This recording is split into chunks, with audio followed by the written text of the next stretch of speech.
रहे हैं लाइव 7। नमस्कार, लाइव 7 विशेष में आपका स्वागत है। मैं हूं ज्ञान रंजन। दोस्तों, गांव में एक कहावत सुनी होगी, गाछे कटहर ओठे तेल। अब आपको भी पता है कटहल को काटने के बाद दूध निकलता है तो लोग हाथ में तेल लगा लेते हैं। तो ये कहावत इसलिए बनाया गया कि लोग कटहल को देखते हैं और तेल उनके मुंह में आ जाता है, ओठ पर तेल आ जाता है। झारखंड के सियासत में ये भी चीजें बराबर होती हैं। थोड़ा सा कुछ इधर उधर हुआ नहीं कि सत्ता के गलियारे में जो वो लोग घूमते हैं, जो सत्ता में अपनी वरदहस्त को जन्मजात मानकर चलते हैं, वैसे लोग इस तरह की हवाएं देने लगते हैं। दोस्तों, गुरुजी दिवंगत हो गए। दिसोम गुरु शिबू सोरेन का जब दिल्ली में इलाज चल रहा था और उस समय जाहिर है कि गुरुजी सिर्फ एक पार्टी के नेता नहीं थे। गुरुजी को झारखंड मुक्ति मोर्चा में बांधकर नहीं देखा जा सकता। तो ऐसे में स्वाभाविक तौर पर हर राजनीतिक दल के लोग उनका हाल चाल जानने के लिए हॉस्पिटल जा रहे थे, अस्पताल जा रहे थे। गुरुजी के सुपुत्र और राज्य के मुख्यमंत्री हेमंत सोरेन लगातार अपने पिता की सेवा में दिल्ली में जमे हुए थे और वहीं से वो सत्ता का संचालन भी कर रहे थे। जब आवश्यकता होती थी रांची आते थे, कैबिनेट की बैठक होती थी या फिर उसी दौरान पूर्वी क्षेत्रीय परिषद की भी बैठक हुई, उसमें भी आकर शामिल हुए।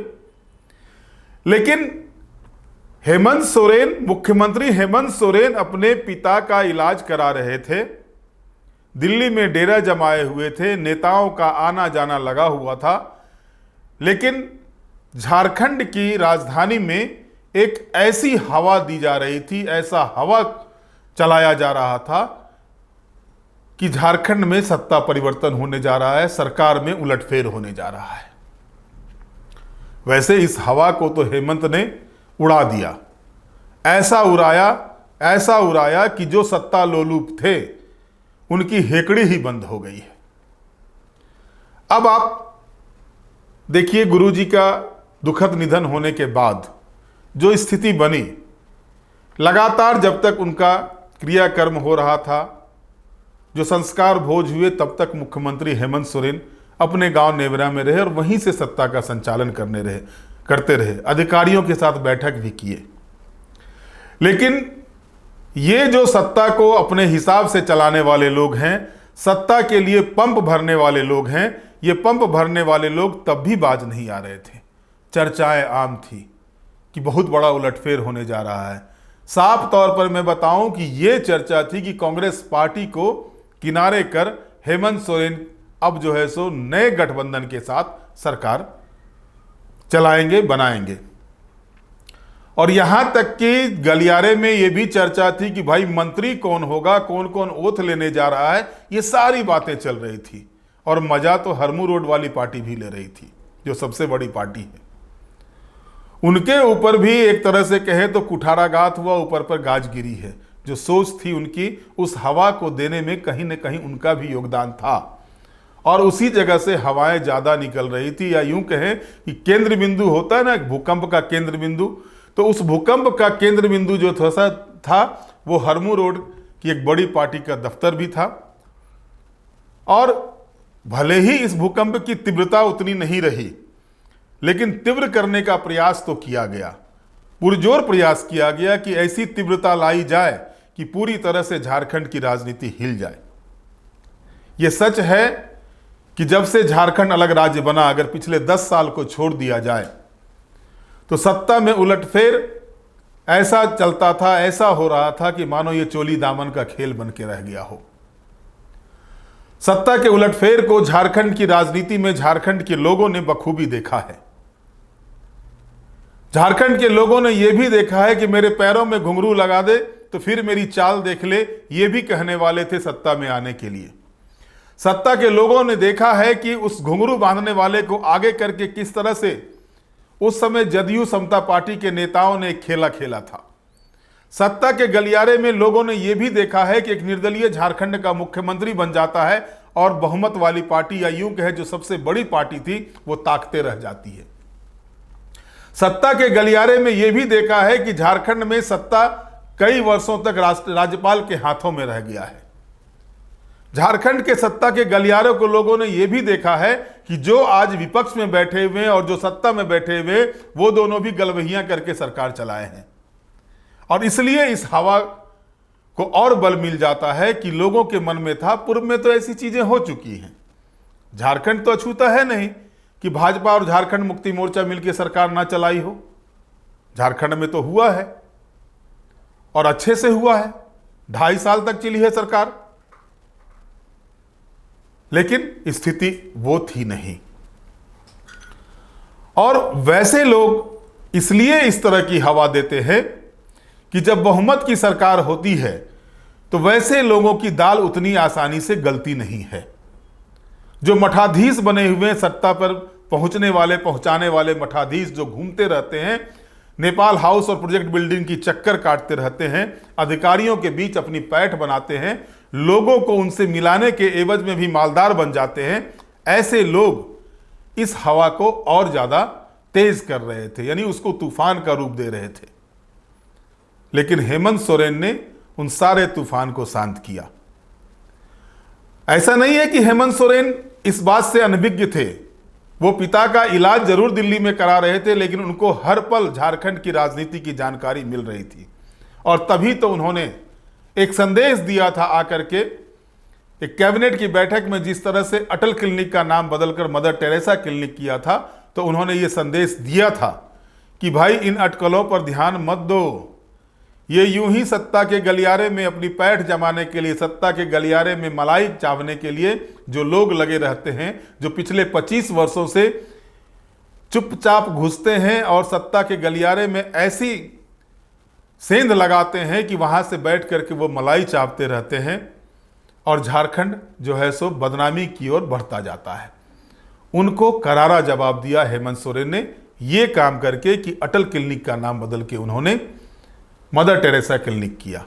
लेकिन तब भी इनकी सुध नहीं आई, इन लोगों की सुध नहीं आई, और ये लोग लगातार लगे रहे इस हवा को अंजाम तक देने में। दोस्तों देखिए, इस विशेष के पीछे कारण ये है कि अस्थिरता किसी भी राज्य के लिए अच्छी चीज नहीं होती है।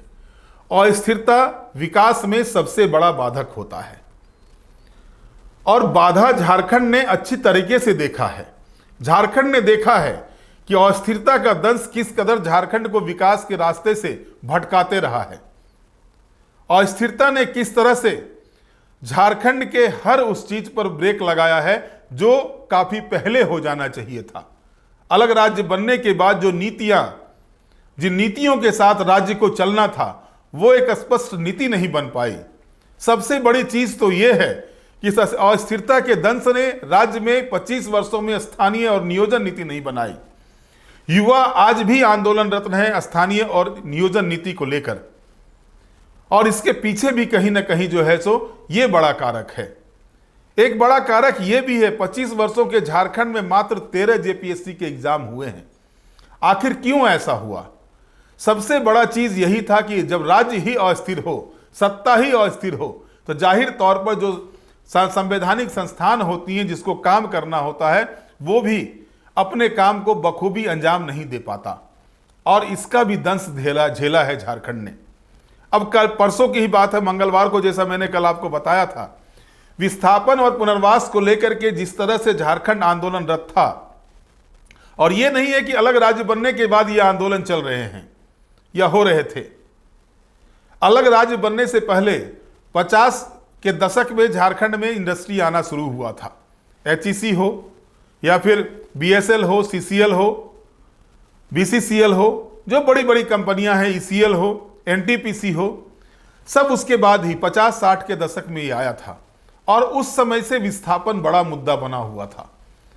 25 वर्षों के बाद हेमंत सोरेन ने इस मुद्दे को कैसे ठीक किया जाए, इसके लिए आयोग का गठन किया, उसकी नियमावली बनाई है।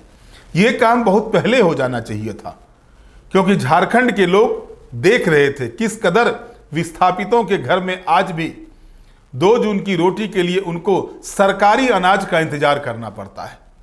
ये उन चीजों को देख रहे थे, और अंत में हेमंत सोरेन ने किया। लगातार आपने देखा, जब स्थिर सरकार आई तो एक साथ कई जेपीएससी के रिजल्ट प्रकाशित हुए। नियोजन का कार्य धीरे धीरे आगे बढ़ रहा है। मंगलवार को ही आपने देखा कि किस तरह से राज्य के युवाओं के बीच 935 युवाओं के बीच नियुक्ति पत्र बांटे गए विभिन्न चीजों के, विभिन्न क्षेत्रों के। तो जब स्थिरता रहती है तो राज्य के काम तेजी से होते हैं, विकास के काम तेजी से होते हैं। लेकिन वैसे लोग जो सत्ता की दलाली करते हैं, जो सत्ता के लोगों के साथ मिलकर, और इसमें मैं साफ शब्दों में कहूं इसमें कई राजनेताओं का भी दोष है, जो वैसे दलालों को अपने आंगन में, अपने ऑफिस में, अपने कार्यालय में जगह देते हैं।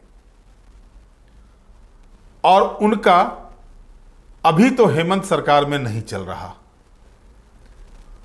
क्योंकि उन लोगों का अगर चलता तो कभी भी ये हवा लगातार तेज नहीं होती। 2019 से लेकर के 2025 अब 9वें महीने में प्रवेश कर चुका है। इस दौरान आपने देखा होगा कि कई मर्तबा इस तरह की हवाएं चली हैं। सरकार आई गई जा रही है, हेमंत सोरेन की सरकार जा रही है, ये हो रहा है, ऐसा हो रहा है, कई चीजें आई, लेकिन हेमंत जहां थे वहीं रह गए। यहां तक कि हेमंत जेल गए तब भी उनकी सरकार चलती रही। मुख्यमंत्री का चेहरा जरूर बदला, लेकिन सरकार झारखंड मुक्ति मोर्चा के ही नेतृत्व में चली। भले ही भाजपा बाद में उनके जो मुख्यमंत्री जो बने थे हेमंत की अनुपस्थिति में जेल जाने के बाद उनको अपने पाले कर लिया, लेकिन उससे फायदा भाजपा को कुछ नहीं मिला। और अब फिर से सत्ता के गलियारे में जो ये राजनीति चल रही है, इस राजनीति पर जो मैंने बताया कि गाछे कटहर ओठे तेल वाली जो चीजें चल रही है, उसको जो है सो गाछ में कटहर भी रह गया, जिसके होठ में तेल था वो होठ का तेल भी सूख गया। और अब भी सरकार आसानी से चल रही है, इजीली चल रही है और निर्णय भी ले रही है। और जो इस तरह की अस्थिरता पैदा करना चाहती है, उम्मीद करते हैं कि राज्य सरकार अगर इन बातों को सुन रही होगी तो कम से कम जरूर ये करे कि जो सत्ता के गलियारे में झोला लेकर के दलाली करने निकल पड़ते हैं और जो सत्ता को अस्थिर करना चाहते हैं, सरकार के बीच जाकर के जो अपनी रोटी नहीं सेक पाते हैं और वो चाहते हैं कि रोटी सेकने के लिए कोई भी कदम उठाया जाए, वैसे लोगों पर अंकुश लगाए ताकि राज्य के विकास में वो चंद लोग बाधक न बने, जिसके कारण से झारखंड की ये दुर्दशा आज तक है। बहरहाल आज के विशेष में इतना ही। आप हमारे साथ जुड़े रहें, हमें लाइक करें, सब्सक्राइब करें। बहुत बहुत धन्यवाद। नमस्कार।